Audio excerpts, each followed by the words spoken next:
Hey guys, Ej right here, and today I'm going to be doing a review of the new Rufus Wainwright album, Unfollow the Rules. Rufus Wainwright, it's a hard name to say. Rufus Wainwright is a singer-songwriter, and he kind of, I guess, really kind of shook up the scene around 15 years ago with a lot of albums, some of them including Want 1 and Want 2.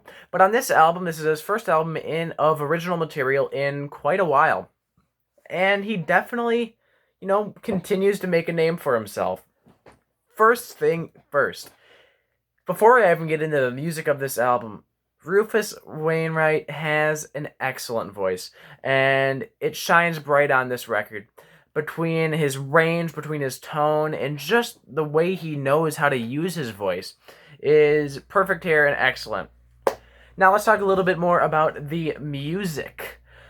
Some of this album does remind me a little bit of Want 1 and Want 2. However, there's a lot of 70s soft rock vibes on this album. However, what is most impressive here is the fact that he is able to take that style and bring in elements of orchestral pop, baroque pop, with excellent arrangements and a very nice modern feel to it. So it doesn't feel like he's just rehashing old ideas. It still feels like a very passionate, very relevant sounding album. The arrangements on this thing, I might as well go pretty deep into it because it is really, really well executed. On a song such as Damsel in Distress, it has a really good blend of acoustic and string arrangements, and those acoustic arrangements also go into Peaceful Afternoon, another song that is very acoustic but very beautiful. Damsel in Distress is probably one of my favorite songs on here. I just love the way the acoustic guitars and the strings go together, and obviously his voice is the glue of the song. The harmonies are also really good on here, between the backing vocals and him adding his own harmonies, especially on the opening track, is really something to listen to. Some of the best harmonies I have heard all year. So, right off the bat, I mean, going into that, to open the album with such a powerful harmony and just a great song is a really solid way to open it. And yes, overall, there's a little bit of a minimalism here.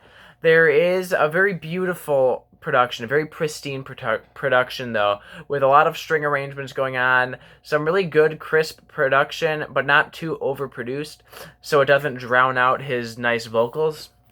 And just overall, I was very much satisfied with the overall sound of this album.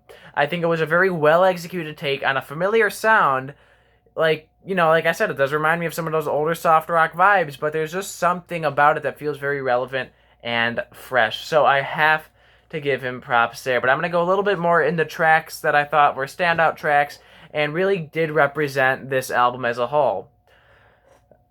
Overall, a lot of these songs do talk a bit more about issues that affect his life. I mean, he's a middle-aged man now.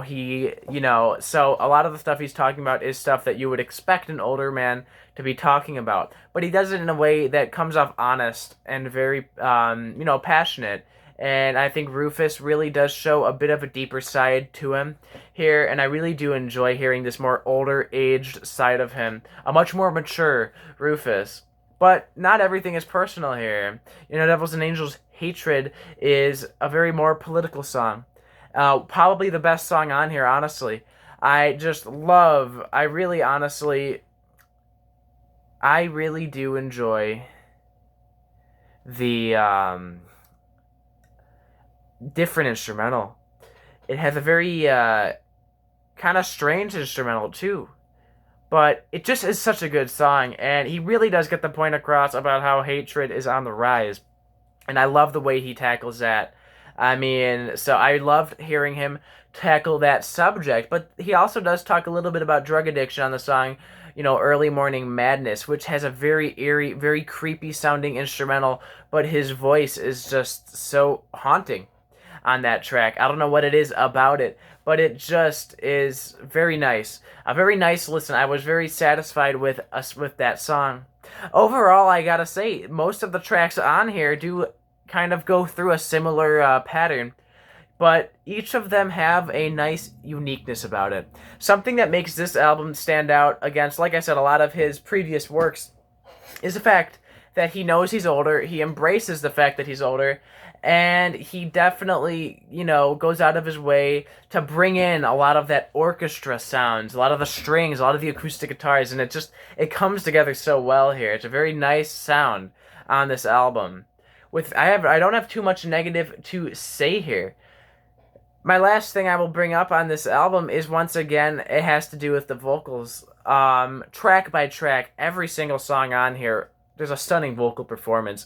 That should be expected. I mean, Rufus is known to have a great voice. That's nothing out of the ordinary. But just, I don't know, man, the mixture between having great instrumentals that take elements from 70s soft rock to orchestral pop with some good acoustic string arrangements added in there, with a beautiful voice like that on here, it comes together great. Now, if there are any flaws on this album, yes, there are a few. I do think that overall, there are a few tracks on here, some of the shorter ones, like My Little You. I just feel like they are there for filler. I don't feel like they add much to the album, unfortunately, and I do think some of that does drag it down a slight bit. And at the end of the day, some of these tracks, like I said, do have a very familiar sound, and even though they are well executed, sometimes it doesn't come off as original as, say, his music did a while back. But when I'm actually looking at the grand scheme of things, this is a really solid project in his discography, covering a lot of different subjects, like from his personal life to political issues to drug addiction to so much more, with over some great instrumentals. This is up there with, I think, some of his greatest albums and some of his greatest material. So, considering he hadn't put out an album in quite a while, it's nice to hear Rufus back and on top of his game, and not just doing, Shakespeare sonnets like he did on the last project. So, yes, really good album. I was left very satisfied.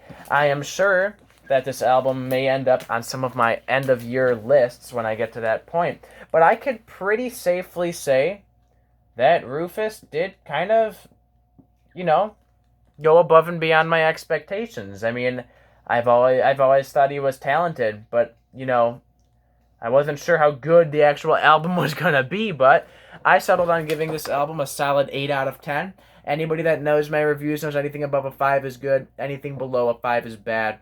And an 8's pretty good review. So yeah, Rufus takes his sound, brings some new influence in there, talks about some more unique subjects, has an excellent vocal delivery with some excellent arrangements. Yeah, nothing too bad to say here. Definitely recommend everybody check out this album, and that is it for now. Rufus Wainwright, Unfollow the Rules, 8 out of 10.